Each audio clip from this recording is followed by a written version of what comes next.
Chennai ஆரைபுரம் bishop garden பகுதியில் KN நேருவின் சகோதரர் KN ரவிச்சந்திரன் வீட்டில் இடி ரைடானது நடைபெற்று வருகிறது. கூடுதல் விவரங்களை செய்தியாளர் சரவணன் வழங்கிட கேட்கலாம். சரவணன், வணக்கம். இந்த ரைட் குறித்தான மேலும் விரிவான விவரங்கள். அமைச்சர் KN நேருவினுடைய குடும்பத்தினர் தொடர்புடைய இடங்கள்ல இந்த சோதனை நடத்தப்பட்டு வருகிறது. சென்னை ராஜா அண்ணாமலைபுரத்துல பிஷப் கார்டன் பகுதியில அவருடைய சகோதரர் KN ரவிச்சந்திரன் வீடு இருக்கிறது. இவர் நடத்தி வரக்கூடிய தொழில் நிறுவனங்கள் தான் குறிவைக்கப்பட்டு அமலாக்கத்துறையால் சோதனை நடத்தப்பட்டு வருகிறது. இவருடைய வீட்டிற்கு அமலாக்கத்துறை அதிகாரிகள் இன்று காலை 6 மணி முதல் இந்த மத்திய தொழில் பாதுகாப்பு படையினர் உதவியுடன் இந்த சோதனையை மேற்கொண்டு வருவதாக கூறப்படும் நிலையில் தற்பொழுது தடயவியல் துறையினர், அதாவது அமலாக்கத்துறையிலேயே தடயவியல் பிரிவு அதிகாரிகள் இருக்கிறார்கள். அவர்களை வரவழைத்து இந்த சோதனையில் ஈடுபடுகிறார்கள்.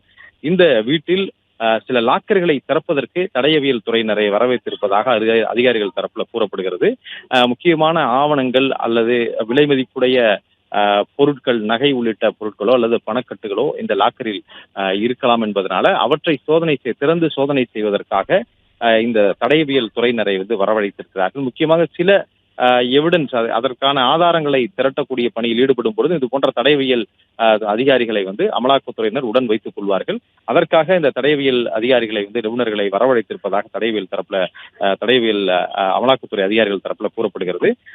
ஒரு 30 நிமிடங்களுக்கு மேலாக தற்பொழுது அந்த அறையில், அந்த லாக்கர்கள் இருக்கக்கூடிய அந்த அறையில சோதனை நடத்தப்பட்டு வருகிறது. இது மட்டுமில்லாமல் இவருடைய உறவினர்கள், சென்னையில் இருக்கக்கூடிய இவருடைய உறவினர் வீடுகளிலும் இவருடைய அலுவலகத்திலும் இதே போன்று அதிகாரிகளை அழைத்துச் சென்று, தடயவியல் நிபுணர்களை அழைத்துச் சென்று சோதனை நடத்துவதற்கும் அமலாக்கத்துறையினர் திட்டமிட்டிருக்கிறார்கள்.